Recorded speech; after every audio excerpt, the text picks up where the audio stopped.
Dobrý deň, dámy a páni, vítajte na pôde Ministerstva práce v tlačovej besede dnes na mimoriadne dôležitú tému zmeny v zákonníku práce. Ako isto viete, avizovaná väčšia novela zákonníka práce bola predmetom aj tripartitných rokovaní v posledných týždňoch a mesiacoch.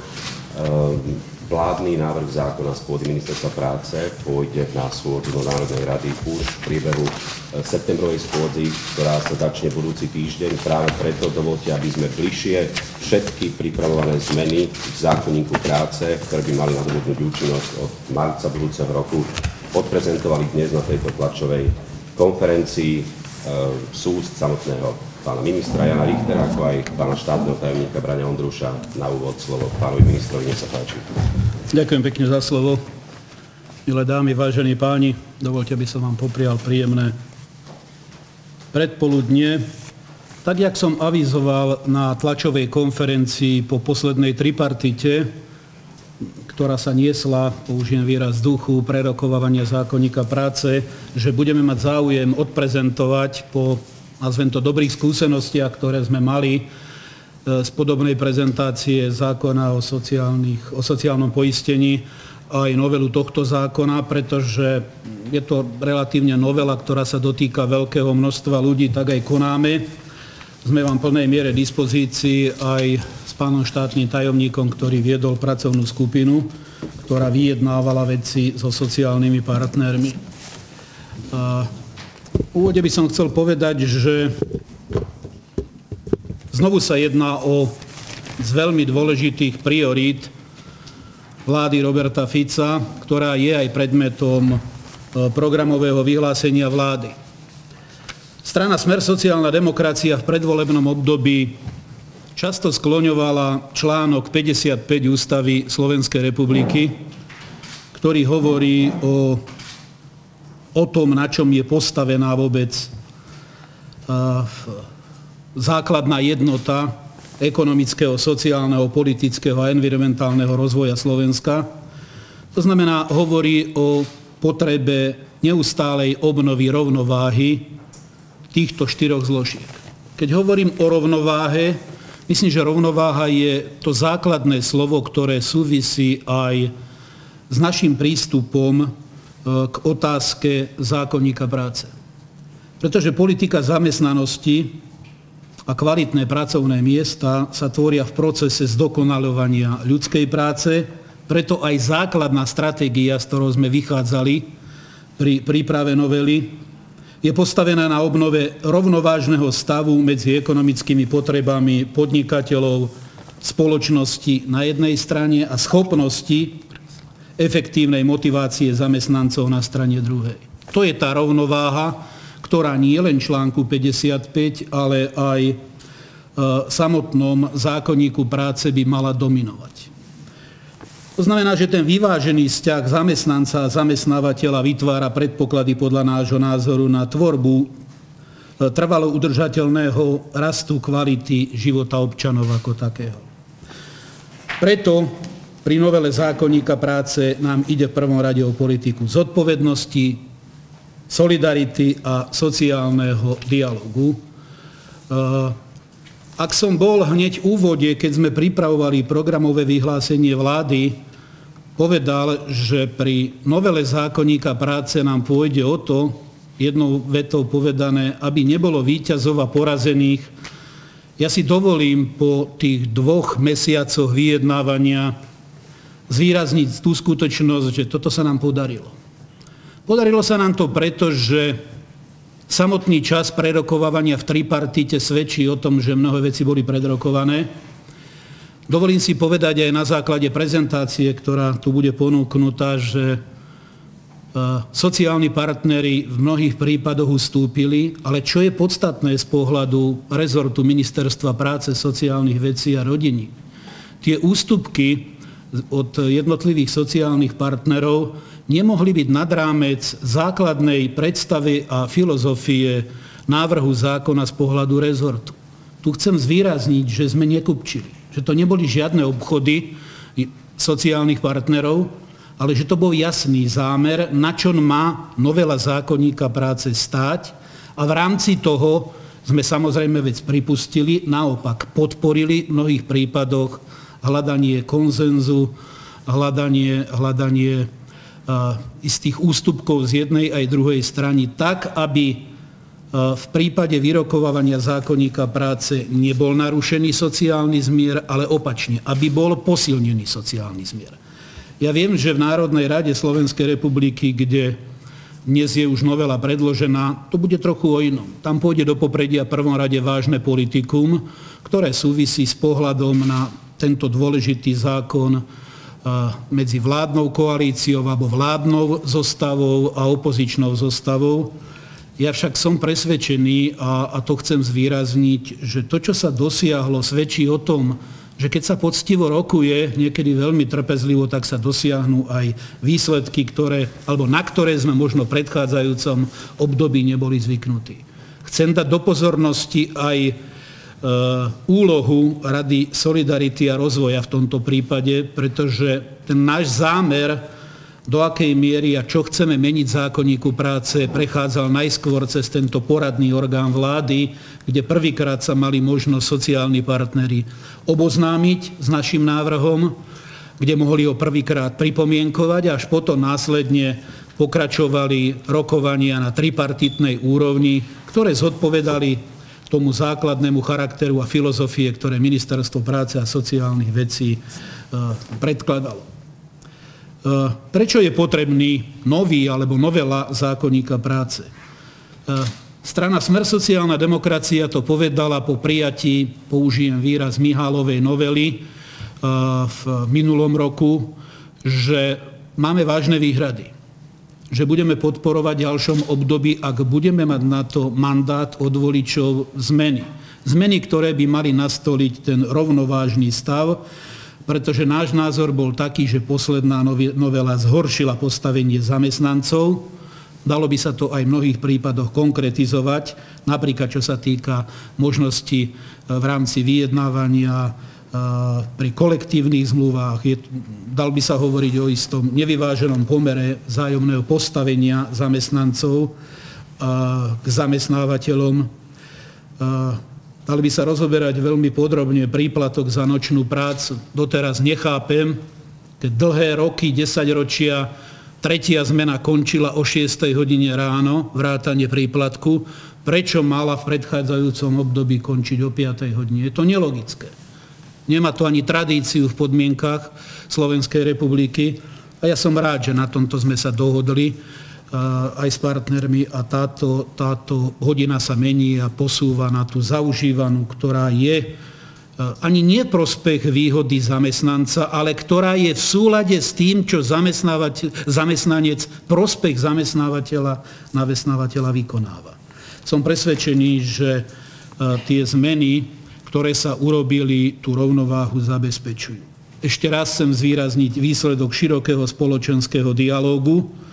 Treba povedať jednoznačne, že tých 7 tripartitných stretnutí, ktoré sa uskutočnili so sociálnymi partnermi, dokopy sa dá hovoriť o tých 28 hodinách, ktoré sa strávili pri vyjednávaní, mali svoj zmysel a mali svoj konkrétny účinok.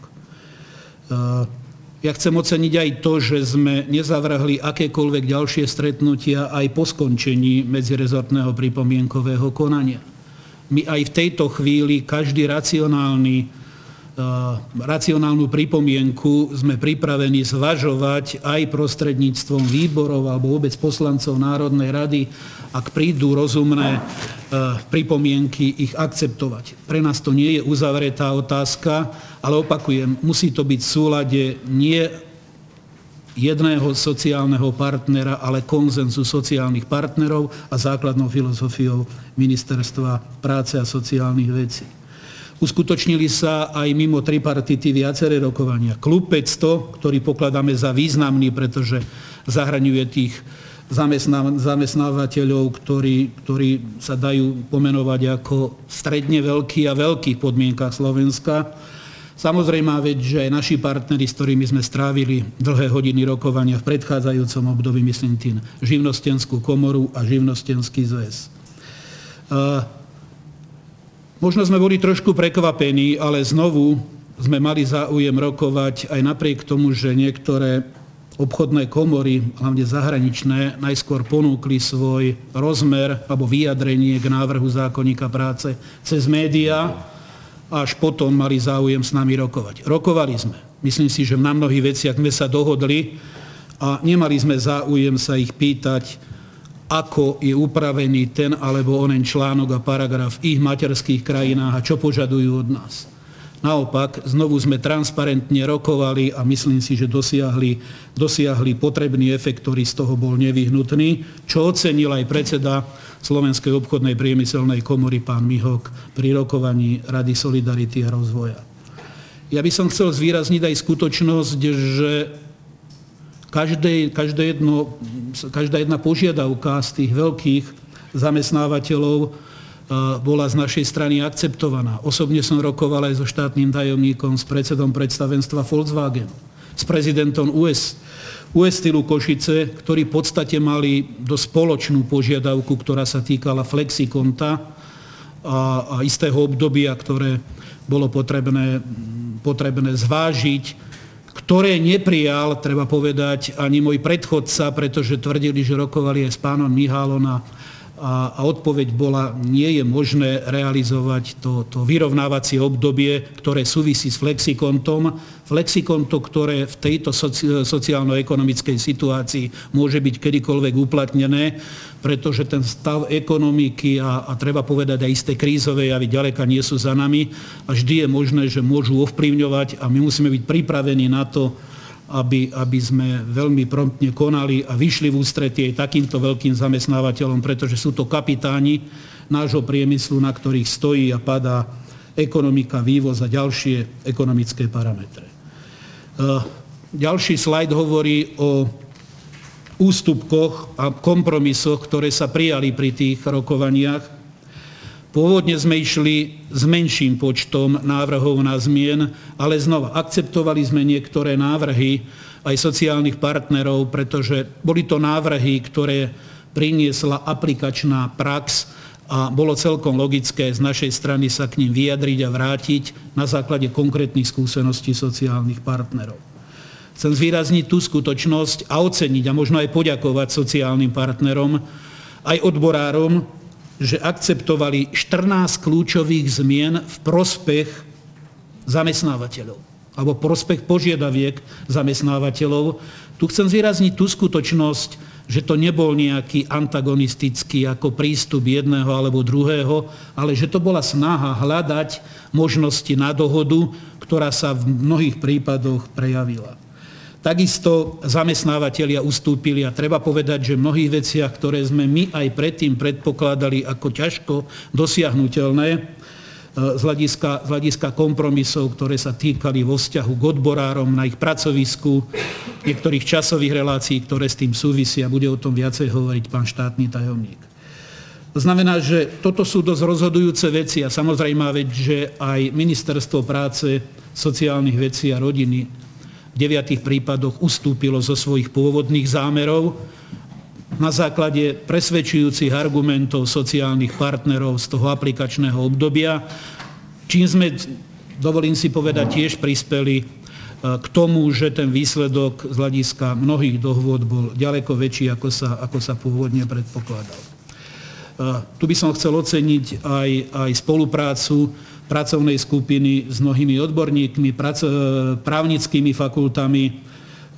Chcem osobitne poďakovať aj z tohto miesta pani profesorke Barancovej za pomoc, ktorú v tom prípravnom období poskytovala. Ja si osobne myslím, že toto je pôda, kedy aj štátne inštitúcie, rezorty majú a musia spolupracovať aj s právnickými fakultami, pretože je k tomu reálny predpoklad. Špeciálne by som chcel spomenúť ešte jednu pripomienku, ktorú sme akceptovali, bola to pripomienka z rezortu, z ministerstva zdravotníctva, ktorá sa týkala výnimky ohľadom práce nadčas v prospech zdravotníckych pracovníkov. Bola riešená dvakrát na vláde, v podstate ten definitívny stav, ktorý bol predložený do Národnej rady, súvisí s tým, že je záujem, aby akákoľvek dohoda bola podmienená súhlasom aj odborárov pri tých zvyšných 100 hodín navyše z hľadiska nadčasov. Je to v podstate stav, ktorý tu platil aj doteraz, ale bol, som povedal, ako zakotvený v kolektívnej zmluve, teraz bude priamo v zákone. Čo povedať na záver? Ešte ten slajd s tým hospodárskym výsledkom. Ďakujem pekne. No, chcem sa ešte jednému slajdu vrátiť a sa vrátiť aj k mojim kolegom. Myslím, že to je skôr politická rovina a rád by som sa k nej vyjadril ja. Vplyv na podniky a celé hospodárstvo jednotlivých noviel mojich predchodcov, použijem znova priezviská ministrov, a to je od 2002, v podstate 10 rokov dozady. Magvašiho novela 2003, Kaníkova novela 2007, Tomanovej novela 11, Mihálova novela. Porovnanie percenta nezamestnanosti a vývoju HDP, hrubého domáceho produktu, ako jedného z hlavných ukazovateľov ekonomiky, je úplne jasná. A preto pokiaľ tvrdia, a tvrdili to z časti hlavne z RUZ partneri, pán Sirota najmä, že ja si dovolím teraz povedať, že možno, že až príliš strašili nejakým dopadom, spomínali 50 000 miest, ale bez nejakej hrubšej analýzy. 10 rokov vývoja jednoznačne potvrdzuje. Pokiaľ je ekonomika stabilná, dosahujú sa dobré výsledky, má to reálny vplyv aj na otázku zamestnanosti, respektíve nezamestnanosti. Pokiaľ sú problémy, pokiaľ je kríza, no tak sa to automaticky premietne aj do vývoja nezamestnanosti. A to bez ohľadu na to, či je platnosti pravicový alebo ľavicový zákonník práce. Zhodou okolností zhodnotil som obdobie, kde boli dvaja, použijem výraz, ľavicoví ministri a dvaja pravicoví ministri. Adekvátne k tomu sa asi odvíjal aj obsah samotných článkov alebo paragrafov, ktoré v zákonníku práce boli. Tu je konkrétny dôkaz, tu je argumentácia a ja som osobne presvedčený, že aj táto novela nebude mať dopady na podnikateľské prostredie, ani na konkurencieschopnosť. Naopak, všetky tie najdôležitejšie veci a požiadavky, ktoré sme mohli zvážiť, sociálni partneri akceptovali a vedeli sa na nich dohodnúť. Som osobne presvedčený, že ak vývoj ekonomiky na Slovensku, alebo Európe a z toho aj na Slovensku bude priaznivý, tak aj vývoj nezamestnanosti na Slovensku bude neustále klesať. Ak ten trend, tá kríza ekonomická, bude pokračovať, tak bohužiaľ sa to prejaví aj v otázke nezamestnaných ľudí na Slovensku, čo samozrejme vec, že my máme záujem riešiť. Toľko, vážení priatelia, k tým základným skôr politickým postojom a posolstvám. Ja som osobne presvedčený, že po tejto prezentácii budete mať možnosť sa poprvé popýtať na veľmi konkrétne veci, ktoré súvisia s návrhom novely zákona. Ja vás chcem informovať, že štátny tajomník aj s pracovnou skupinou tento týždeň ešte odchádza do Ženevy na pracovné rokovanie na Medzinárodnú organizáciu práce, ale jednotlivé body boli priebežne konzultované. So Ženevou som pevne presvedčený, že výsledok tohto stretnutia bude pozitívny, že ten návrh, ktorý sme pripravili, spĺňa všetky tie štandardy, ktoré sme od toho očakávali. Tu treba povedať úplne na záver, že nadväznosti na prijatie novely zákonníka práce pripravujeme ďalšie legislatívne návrhy, ktoré bezprostredne súvisia so zákonníkom práce. Ja by som ich len stručne pomenoval. Je to zákon o kolektívnom vyjednávaní, číslo 2 z 91. Ďalej o bezpečnosti a ochrane pri práci 124, ktoré bezprostredne budú nasledovať. Samozrejme neoddeliteľnou súčasťou je už aj otázka nariadenia vlády, ktorá ustanovuje minimálnu mzdu na rok 2013. Ja len zopakujem, predkladáme ten istý návrh, ktorý som predložil na tripartitu aj na rokovanie vlády, to znamená vo výške 3,2%. Veľmi veľký vplyv na aktívnu politiku trhu práce predpokladám, že bude mať novela zákona o službách zamestnanosti. Je veľmi hlboko rozpracovaná. V súčasnosti analyzujeme všetky nástroje doteraz platné v zákone v službách zamestnanosti. Máme záujem tieto nástroje efektívne vyhodnotiť a zúžiť ich počet a prípadne ich upraviť, doplniť, rozšíriť tak, aby spĺňali základné predstavy a predpoklady preto, že plnia tú úlohu pri zvyšovaní zamestnanosti a plnia tú úlohu, ktorá stojí pred aktívnou politikou trhu práce. No a pre prvý polrok budúceho roku ďalšie následné legislatívne normy, a to je otázka zákona o nelegálnej práci a nelegálnom zamestnávaní, zákon číslo 82 z 2005. Ďalej o minimálnych bezpečnostných a zdravotných požiadavkách pri využívaní pracovných prostriedkov.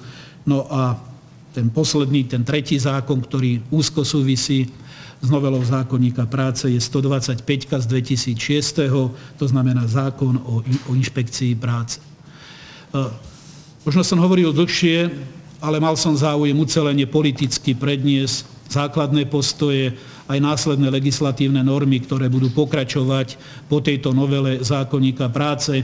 To znamená sekcia práce a ústredie práce veľmi intenzívne. Už v tejto dobe, keď parlament bude prerokovávať zákonník práce, pracujú na následných novelách zákonov, ktoré úzko súvisia so zákonníkom práce. Ďakujem pekne. Ďakujem aj ja ministrovi za úvodné zhrnutie problematiky. Ako už bolo avizované, ku konkrétnym, tým kľúčovým zmenám, ustanoveniam novely zákonníka práce vám povie bližšie štátny tajomník Branislav Ondruš.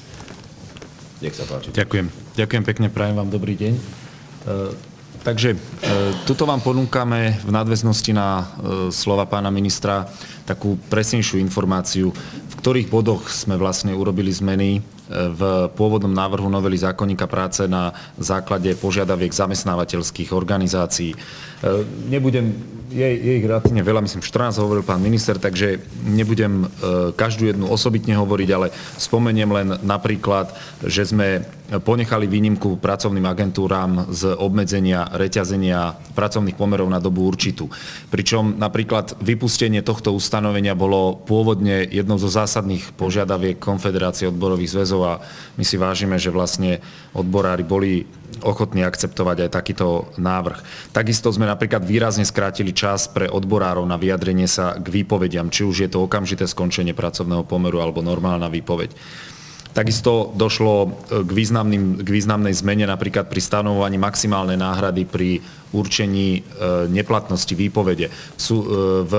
Vlastne plníme to, čo sme hovorili, že sa nechceme vraciať úplne k zákonníku práce, ktorý bol účinný pred 1. septembrom minulého roka. A možno viete, že v tom čase neexistovalo určenie hornej hranice tejto možnej náhrady. My sme túto hornú hranicu práve na základe toho, že napríklad na rokovaniach s obchodnými komorami, to je to, čo spomínal pán minister, veľmi dôrazne nás žiadali, aby sme určili aspoň nejakú hranicu v zákone. Nakoľko vzhľadom na to, že často dochádza k súdnym prieťahom, tak aj celé roky môže trvať a neraz bohužiaľ aj celé roky trvá súdny spor o určenie neplatnosti výpovede a potom sa môže stať, že ten zamestnávateľ dostane povinnosť nahradiť výpadok príjmu až za 2, 3, 4 roky. Takže my obmedzujeme toto obdobie na 36 mesiacov. A ešte by som spomenul výrazné predĺženie vyrovnávacej doby pre tzv. Flexikonto. To je opäť v nadväznosti na to, čo hovoril pán minister.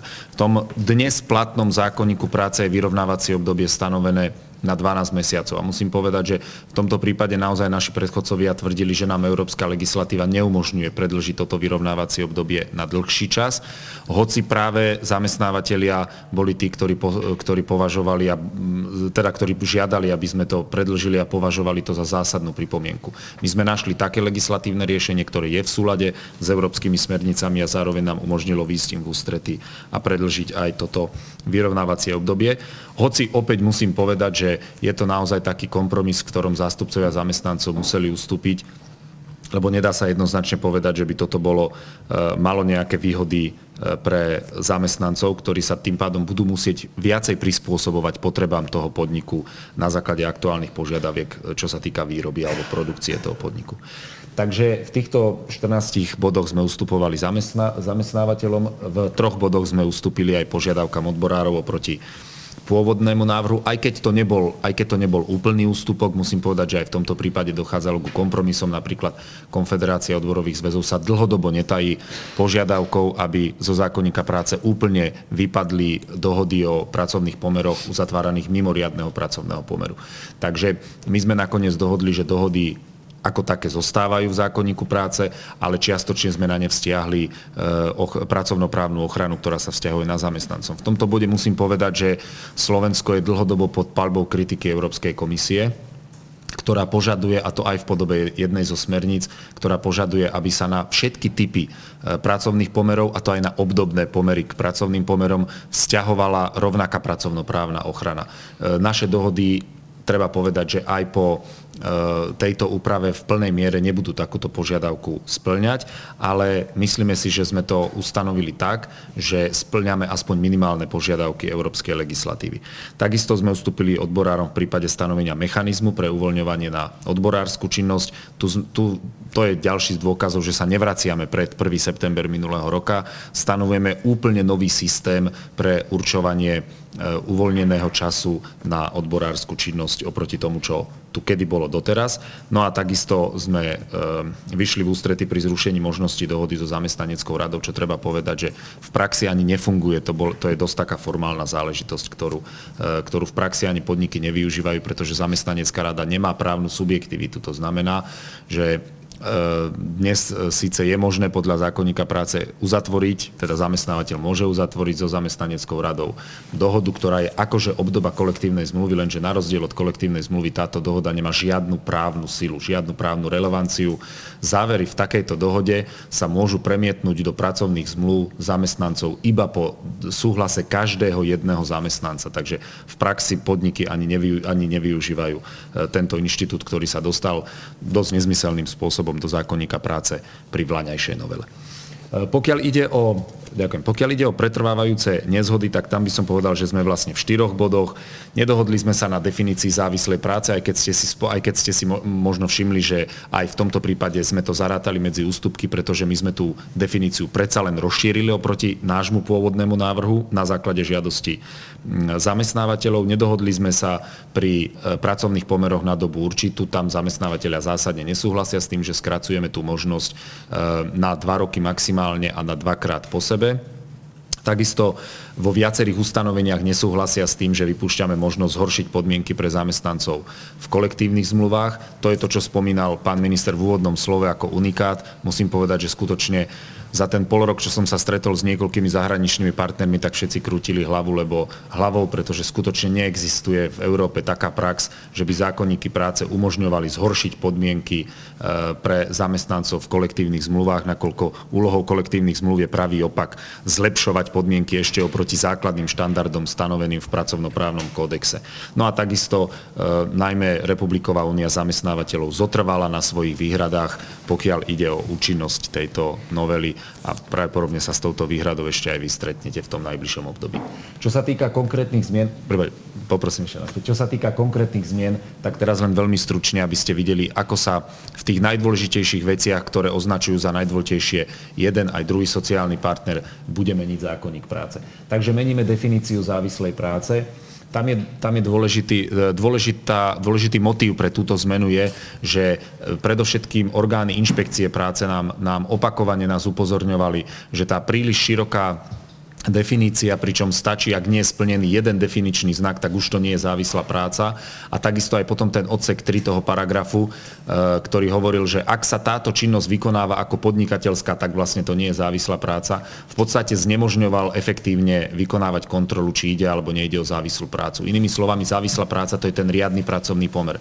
To znamená, to dnešné znenie tohto paragrafu umožňuje, že vlastne hociakú prácu, ktorá je evidentne spĺňa tie podmienky riadneho pracovného pomeru, že človek chodí každé ráno na to isté pracovisko, má toho istého nadriadeného, plní tie isté úlohy, má stanovený jasný pracovný čas, pracuje na výrobných nástrojoch zamestnávateľa a tak ďalej, tak nám sa stáva, že takáto práca je vykonávaná napríklad v živnostenských pomeroch, alebo dokonca máme už aj úplne otrasné prípady, kde robotník pri páse pracuje na príkaznú alebo mandátnu zmluvu. Jednoducho tieto veci chceme odstrániť a práve preto meníme definíciu závislej práce.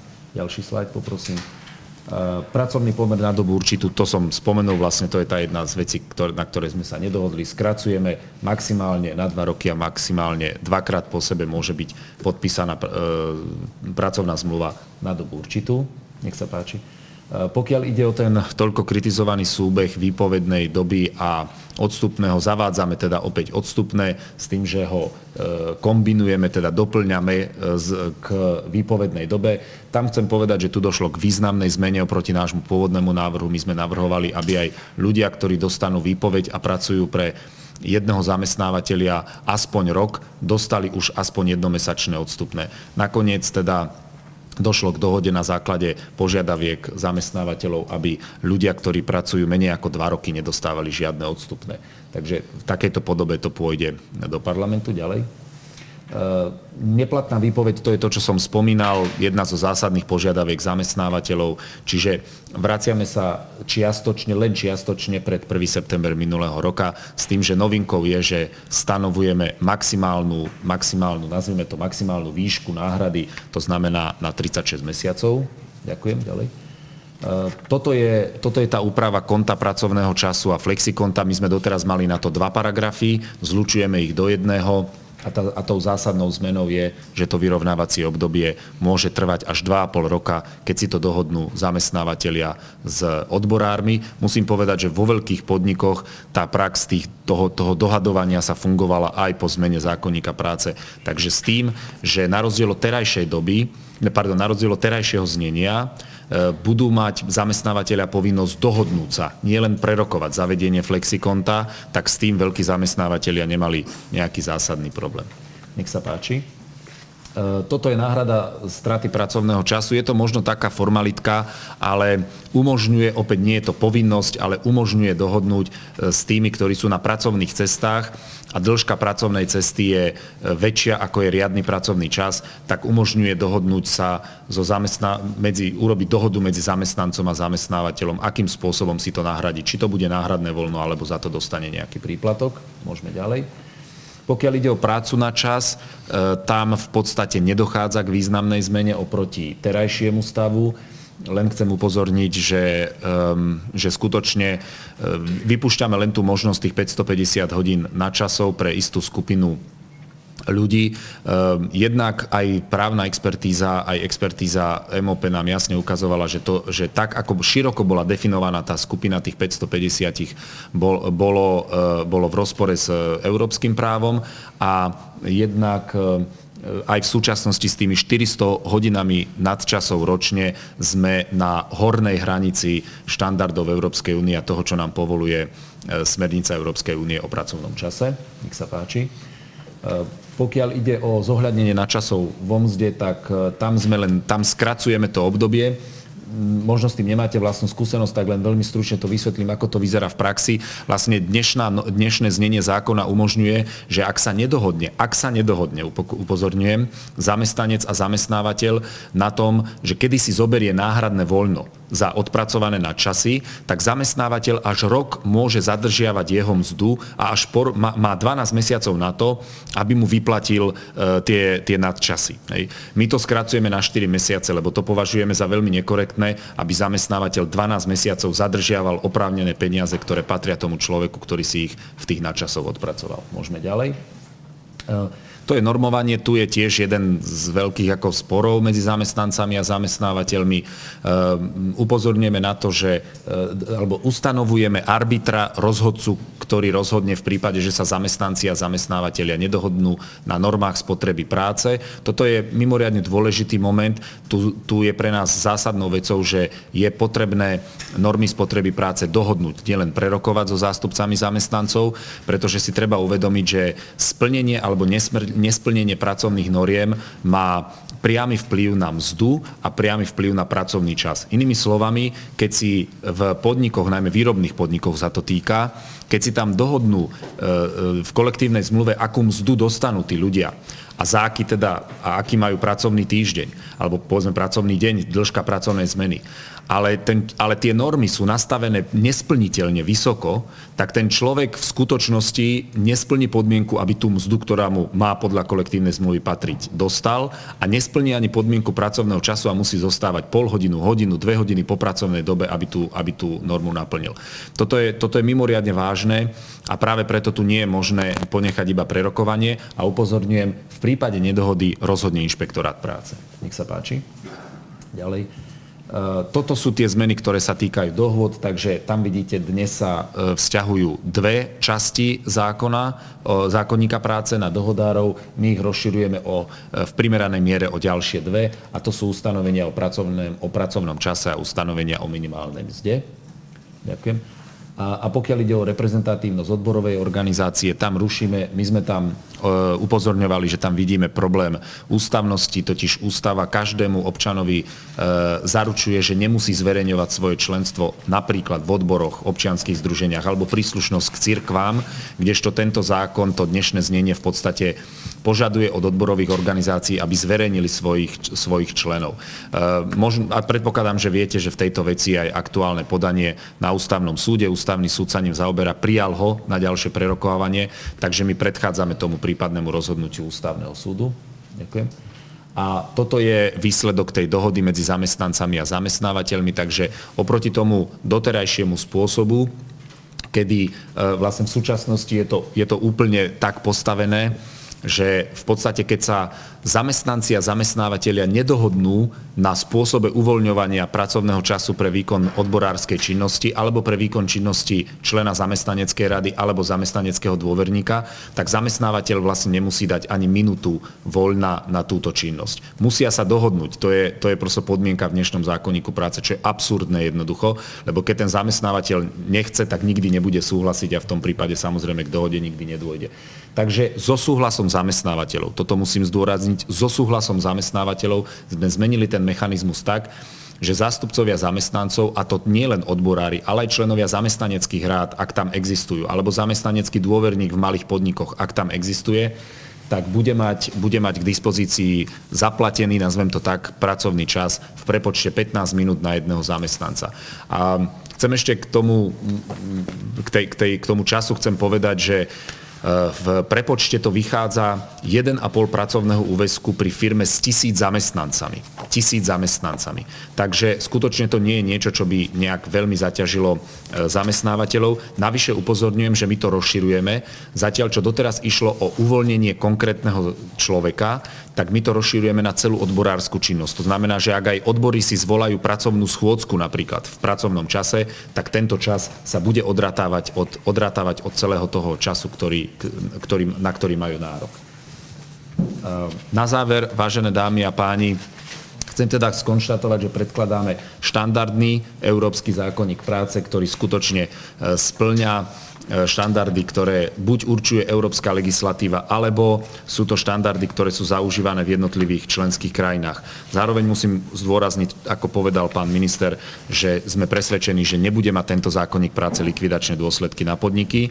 Vyvažujeme vzťah sily zamestnávateľov a ochrany zamestnancov. Myslíme si, že práve toto bude mať pozitívny dopad aj na podniky, pretože ľudia, ktorí predsa len spokojnejší chodia do práce, podávajú lepšie pracovné výkony, prejavujú väčšiu lojalitu voči firme, najmä v čase krízy, a myslíme si, že tieto veci budú mať nakoniec pozitívny dopad aj na samotných zamestnávateľov. No a tak, ako povedal pán minister, nielen, že sme doteraz dosiahli kompromisy, ale aj pokračujúci legislatívny proces pre nás nie je formálnou záležitosťou a aj v tých najbližších 2 mesiacoch sme pripravení diskutovať ešte o ďalších možných zmenách. Dámy a páni, vám ďakujem za pozornosť. Ďakujem aj ja pánovi štátnemu tajomníkovi Braňovi Ondrušovi za prezentáciu konkrétnych ustanovení vyplývajúcich z novely zákonníka práce. Dámy a páni, teraz už priestor pre vaše otázky. Nech sa páči. STV. Vítam, vážená Slovenská televízia. Ja mám 3 otázky. Sekundu. Môžeme. Ja mám 3 otázky. Jedna je, ako skončili nadčasy v zdravotníctve, keďže pôvodne ste hovorili, pán minister, že tam bude tých 250 ľudí, potom sa zdravotníci voči tomu ohradili, myslím, odborárov, či sa to ešte nejak riešilo potom. A ešte vás chcem poprosiť, keby ste mohli komentovať tú tabulku vplyvu jednotlivých zmien zákonníkov práce jednotlivých ministrov na trh práce, lebo ste ju nekomentovali, keby ste pár slov. Ešte pána Ondruča, tam bolo jedno z tých zmien, bola zmena, že čerpanie dovolenky po 30. júli. Čo táto zmena znamená? Ďakujeme za otázky. Postupne asi pán minister. Ďakujem pekne za otázky. Čo sa týka tej výnimky pre pracovníkov v zdravotníctve, tá výnimka platí. Ona bola na ďalšom rokovaní vlády konkretizovaná, pretože v tom prvom prípade tá výnimka bola uplatnená na základe požiadavky pani ministerky zdravotníctva tak, že k tým ďalším 100 hodinám, to znamená do výšky 250 hodín nadčasov, nebol potrebný súhlas odborárov. Odborári sa ohradili a celkom prirodzene sme túto čiastku do toho zahrnuli. To znamená, platí výnimka, prebehli rokovania na úrovni Odborového zväzu zdravotníctva a sociálnych služieb s pánom predsedom Salajom, ktorý súhlasil s týmto, to znamená, je tam dohoda a pokiaľ mám informácie, tak s týmto nemajú zásadné výhrady ani lekárske odborové združenie pána predsedu Vysolajského. To znamená, že ešte raz opakujem, tá stovka do tých 250 nadčasových hodín je podmienená rokovaním a súhlasom odborárov. Ale ostáva v novele zákonníka práce a už s takouto úpravou bol materiál odoslaný aj do Národnej rady, to znamená, poslanci už dostali tú úpravu s podmienkou prerokovania s odborármi. Čo sa týka tej tabuľky a toho vplyvu, ja som sa snažil vysvetliť na tejto tabuľke, že vplyv zákonníka práce na podnikateľské prostredie je minimálny. Nechcem povedať, že žiadny, použijem výraz minimálny. A je tu jasný dôkaz na základe analýzy z posledných 10 rokov. Ja si dovolím povedať, že minimálne od toho obdobia zákonníka práce pána Magvašiho sa dá hovoriť o štandardizácii pracovnej legislatívy na európsku úroveň. Nechcem sa vyjadrovať do ďalšieho obdobia hĺbšie, hodnotím týchto 10 rokov. To znamená, aj tie zmeny, ktoré tam nastávajú, skôr presúvajú isté pozície v prospech zamestnancov alebo zamestnávateľov. Ale úplne super, absolútne zásadným spôsobom nejdú nad rámec platnej európskej legislatívy, prípadne odporúčaní Medzinárodnej organizácii práce. Preto aj v tomto prípade si dovolím povedať, že my sme v maximálnej miere vylepšili doteraz platný zákonník práce s dôrazom na postavenie zamestnanca. Pretože trvám na tom, že zákonník práce je v prvom rade ochranný legislatívny materiál, ktorý má chrániť zamestnanca ako takého. To sme dosiahli, my sme o tom presvedčení, presvedčili nás aj postoje sociálnych partnerov. Týmto chcem povedať, že táto analýza tie nejaké predpoklady, alebo ako som použil výraz strašenie niektorých predstaviteľov, zamestnávateľov, vylučuje. Absolútne zamestnanosť je stotožnená so stavom ekonomiky, stavom hospodárstva. Áno, to sú dve absolútne prepojené záležitosti, ktoré jednoducho platia a budú platiť, ale otázka zákonníka práce, pokiaľ je v tých základných štandardoch, a nástupom nejakej politickej zostavy novej sa vylepšuje v prospech jedného alebo druhého sociálneho partnera, nemá zásadný vplyv. Ja som však rád, že sa nám podarilo pripraviť taký návrh zákona, ktorý tú nerovnováhu vyrovnal. A v podstate sme splnili veci, ktorými sme sa zaviazali a na základe ktorých sme dostali vo voľbách aj mandát od voličov v súvislosti s volebným výsledkom pre stranu Smer sociálna demokracia. Pokiaľ ide o tú poslednú vašu otázku, to je paragraf 113. V odseku 2 paragrafu 113 upravujeme spôsob, akým si môžu vyčerpať zamestnanci dovolenku po 30. júni nasledujúceho roka, teda minuloročnú dovolenku, poviem to takto, pretože v podstate my sme pôvodne navrhovali, aby si ten zamestnanec mohol sám určiť a týždeň dopredu len oznámil zamestnávateľovi, že teda kedy nastúpi na tú dovolenku. Nakoniec vzhľadom na výhrady zamestnávateľov sme predĺžili toto obdobie na 30 dní. To znamená, že každý človek, každý zamestnanec, ktorý má nevyčerpanú dovolenku z vlaňajška po 30. júni, oznámi zamestnávateľovi, kedy si ju vyčerpá, ale musí mu to oznámiť minimálne 30 dní predtým, než chce nastúpiť na dovolenku, aby samozrejme zamestnávateľ mohol zabezpečiť jeho náhradu a teda zastupovanie. Ďakujem. Ďalšie otázky? Ak je záujem, nech sa páči. Nech sa páči. Články hospodárskej noviny. Odznela párkrát taká požiadavka, či už od zamestnávateľov, ale aj pán ministerstvo hospodárstva Tomáš Malachnický teraz predostrel, že ideálny zákonník práce by mal byť stvorený, aby bol ľahko čitateľ, či už pre malých zamestnávateľov, alebo pre zamestnancov. V súčasných zákonník by sa nedalo nazvať nejaký stručný alebo príliš prehľadný. Či sa možno do budúcnosti uvažuje s týmto niečo urobiť, alebo či sa o tom minimálne hovorilo. A ďalšia vec, záujem zamestnávateľov je zároveň, aby sa zákonník práce často nemenil. Teraz sa mení veľmi často. Ako by sa možno dalo dosiahnuť, aby po ďalších 4 rokoch nebola ďalšia veľká zmena zákonníka práce? Ďakujem. Ďakujem za otázky. No,